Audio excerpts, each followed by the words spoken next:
Tiwé. Cette commémoration se déroule au moment où les hauts et moyens plateaux de Fizi, de Mwenga et d'Ouvira sont l'objet d'autres actes de tuerie, de pillage de bétail et d'incendie de villages et autres infrastructures orchestrés par des groupes armés locaux, les Maïmaï, et des groupes étrangers, les Red Tabara notamment, avec la complicité de quelques éléments ou unités de FARDC. À ce jour, le bilan de ces récents événements malheureux affiche des statistiques de pertes en vies humaines de l'ordre de plus de 300 personnes tuées, 260 villages incendiés, 10 596 maisons incendiées, 500 327 têtes de bétail rasiées, 132 écoles détruites et 51 structures sanitaires détruites. Depuis le 13 août 2004 jusqu'à ce jour, le grand étonnement de la communauté Banyamulenge est le silence, l'inactivisme et voire même la complicité des institutions ou services nationaux ou internationaux censés prendre en charge les questions sécuritaires. Dans cet élan, à partir de 2017, un plan de déracinement de notre communauté a été systématiquement déclenché et se poursuit au jour d'aujourd'hui où le reste de la population banyamulenge, à la suite de l'insécurité généralisée, ne vit que des îlots sur un espace d'une superficie d'environ 30 000 km², jadis abritant des centaines de milliers de personnes. À la suite de ces actes de déracinement, un grand nombre de Banyamulenge se trouvent actuellement dans des camps de réfugiés à l'étranger et dans ceux des déplacés internes dans la plaine de la Ruzizi et à Mikenke notamment. Honorables Excellences, distingués invités, Mesdames et Messieurs, pour rappel, des membres de la communauté Banyamulenge, mais aussi des communautés de Babembe, Bafuliru et Barundi, se sont réfugiés au Burundi en 2004, pour la plupart fuyant des hostilités qui avaient élu domicile en province du Sud Kivu. Les autorités du pays d'accueil, le Burundi, ont installé ces infortunés dans différents sites, dont celui de Gatumba. Dans la nuit du 13 au 14 août 2004, un commando génocidaire composé, selon les témoignages de FNL Palpeutu, des Niteramwe et des Maïmaï, a fait irruption dans le camp, tuant à l'arme à feu et à l'arme blanche hommes, femmes et enfants, et brûlant leurs corps dans leurs abris de fortune. Ces bourreaux ont procédé à la sélection de leurs victimes jusqu'à atteindre un nombre de 152 morts et plusieurs milliers de blessés de la communauté Banyamulenge. 14 autres victimes étaient des Babembe trouvés dans les mêmes tentes que les Banyamulenge. La manière dont les faits se sont déroulés au moment de l'attaque, ainsi que les slogans scandés par les bourreaux, prouvent que la dite attaque visait de manière distincte les Banyamulenge et répondait de toute évidence à des motivations ethniques et politiques. Par la suite, les FNL Palpeutu, groupe rebelle burundais, a revendiqué ce massacre. Selon les témoignages, les tueurs ont traversé nuitamment la rivière Ruzizi et ont été cruellement tués. Cette commémoration se déroule au moment où les hauts et moyens plateaux de Fizi, de Mwenga et d'Ouvira sont l'objet d'autres actes de tuerie, de pillage de bétail et d'incendie de villages et autres infrastructures orchestrés par des groupes armés locaux, les Maïmaï, et des groupes étrangers, les Red Tabara notamment, avec la complicité de quelques éléments ou unités de FARDC. À ce jour, le bilan de ces récents événements malheureux affiche des statistiques de pertes en vies humaines de l'ordre de plus de 300 personnes tuées, 260 villages incendiés, 10 596 maisons incendiées, 500 327 têtes de bétail rasiées, 132 écoles détruites et 51 structures sanitaires détruites. Depuis le 13 août 2004 jusqu'à ce jour, le grand étonnement de la communauté Banyamulenge est le silence, l'inactivisme et voire même la complicité des institutions ou services nationaux ou internationaux censés prendre en charge les questions sécuritaires. Dans cet élan, à partir de 2017, un plan de déracinement de notre communauté a été systématiquement déclenché et se poursuit au jour d'aujourd'hui où le reste de la population banyamulenge, à la suite de l'insécurité généralisée, ne vit que des îlots sur un espace d'une superficie d'environ 30 000 km², jadis abritant des centaines de milliers de personnes. À la suite de ces actes de déracinement, un grand nombre de Banyamulenge se trouvent actuellement dans des camps de réfugiés à l'étranger et dans ceux des déplacés internes dans la plaine de la Ruzizi et à Mikenke notamment. Honorables Excellences, distingués invités, Mesdames et Messieurs, pour rappel, des membres de la communauté Banyamulenge, mais aussi des communautés de Babembe, Bafuliru et Barundi, se sont réfugiés au Burundi en 2004, pour la plupart fuyant des hostilités qui avaient élu domicile en province du Sud Kivu. Les autorités du pays d'accueil, le Burundi, ont installé ces infortunés dans différents sites, dont celui de Gatumba.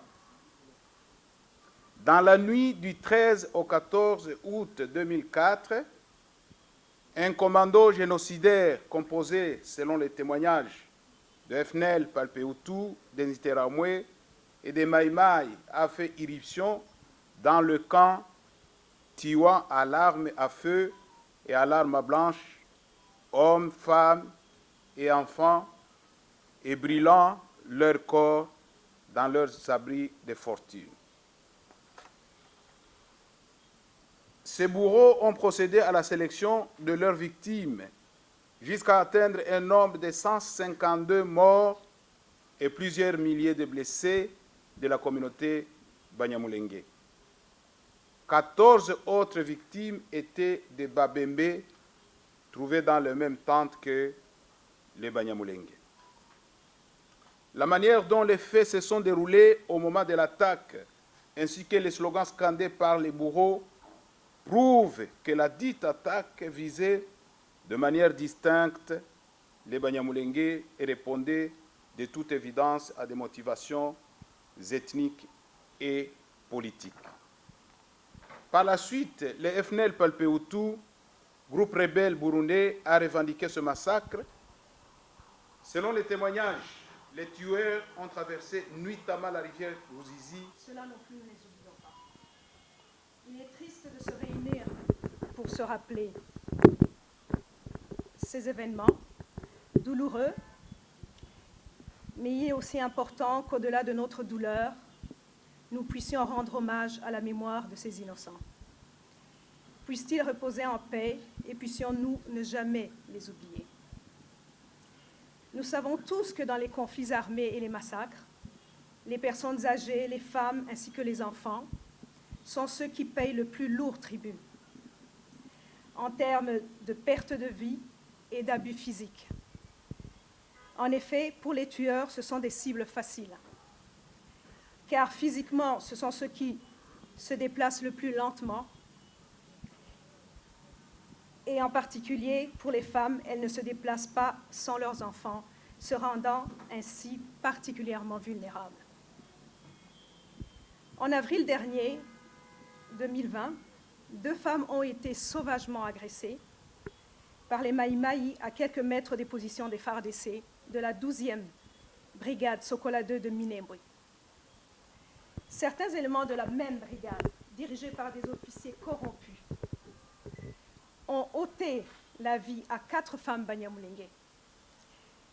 Aimé Natabara, 38 ans, Bibiane Namuhoza, 62 ans, Royi Nagabiro, 72 ans, et Véronique Nagajou, 75 ans, le 30 juin 2020 dans le territoire de Fizi.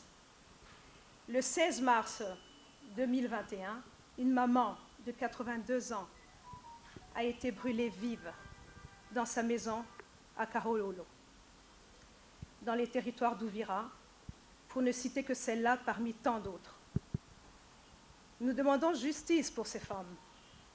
Honorables, Excellences, distingués invités, que les assaillants corrompus de la 12e brigade Sokola 2, basée à Minembwe, qui ternissent l'image de notre armée républicaine, soient traduits pour leur complicité dans les crimes et la vente d'armes aux milices, comme il a été prouvé dans plusieurs rapports.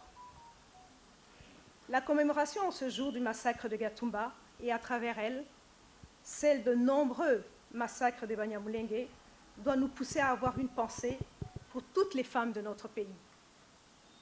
Comme dans toute société africaine, la femme dans notre culture congolaise est aussi la pierre angulaire de la famille. C'est elle qui s'assure souvent dans l'ombre que nos enfants grandissent et s'épanouissent pour un jour assurer la pérennité de notre pays. Assassiner ou laisser mourir ces femmes, c'est courir le risque que des orphelins grandissent sans repères culturels, que nos sociétés congolaises soient déséquilibrées, ce qui serait une victoire pour tous ceux qui rêvent d'embraser notre pays. En cette commémoration, nous devons plus que jamais prendre conscience de l'importance de la mère, la fille, la sœur dans notre pays. Nous pourrons atteindre cet objectif uniquement en nous assurant que soient entendus les cris de celles qui sont en première ligne quand il y a massacre, mais également que la tempérance ainsi que la sagesse féminine prennent leur place dans nos débats. Loin de moi l'idée que les hommes n'ont pas de tempérance ni de sagesse, mais d'avoir des femmes dans les débats peut certainement aider les hommes à se comporter avec plus de bienveillance. On ne peut espérer bâtir une nation forte en laissant de côté un peu plus que la moitié de celle-ci. Et on ne peut commémorer des massacres qui touchent en premier nos mères, nos sœurs, nos filles, sans faire un travail sincère, un changement de paradigme. J'aimerais maintenant conclure mon intervention en vous proposant d'observer une minute de silence en la mémoire de tous ces enfants, toutes ces femmes, de tous ces hommes que nous avons injustement perdus, à Gatumba et partout ailleurs en République démocratique du Congo. La haine jamais ne triomphera sur l'amour et sur l'espoir. Puisse le Très-Haut entendre nos prières et bénir ce majestueux pays. J'ai cité la République démocratique du Congo. Je vous remercie. Qui vient s'ajouter à beaucoup d'autres actes que vient de dénoncer notre sœur Guissaro, qui m'a précédé à ce micro. Notre présence ici, c'est effectivement pour manifester notre amour, notre solidarité, notre fraternité et notre compassion. Je ne suis pas venu ici en tant que président du Sénat, je suis venu en tant que frère à vous tous, et je l'ai toujours fait, même quand je ne suis pas aux affaires. Je voudrais saisir cette occasion pour dire ce que j'avais dit la fois passée à l'hôtel Béatrice, où se tenait un atelier pour rechercher les pistes de solutions pour ramener la paix durable dans les hauts plateaux. J'avais dit que si nous voulons bâtir, nous devons nous dire la vérité. Nous devons mettre de côté l'hypocrisie et le mensonge, l'égoïsme. J'avais insisté ce jour-là auprès des communautés venues de Fizi, venues d'Uvira, venues de Mwenga et particulièrement de Minembwe. J'avais dit que nous devons être sincères et que réellement, lorsque nous disons que nous prenons l'engagement de vivre ensemble, que ce ne soit pas un slogan. J'ai constaté malheureusement que toutes les fois qu'on se réunit ou que les gens se réunissent, après, chacun se replie sur sa communauté et il cherche à se protéger et il cherche à nuire aux autres, alors que c'est en s'acceptant et en décidant de vivre ensemble avec nos différences que nous pourrions bâtir une société paisible et qui va contribuer justement à la prospérité. Ce jour du 13 août 2021 devrait être un jour d'interpellation pour que ce ne soit pas un rituel annuel, que cette fois-ci, les mois et les jours qui viennent puissent nous apporter la réponse à nos attentes, que la justice fasse son travail et que les recommandations que nous avons tous suivies ici soient suivies et exécutées par chacun à son niveau de responsabilité. Quant à nous, au niveau du Parlement, nous ferons notre travail. Il faut que l'exécutif fasse le sien, mais surtout que la justice puisse accomplir également ses devoirs. C'est sur ce mot que je voudrais vous exprimer toute ma fraternité, ma compassion, et en même temps vous dire que nous sommes ensemble. Merci beaucoup.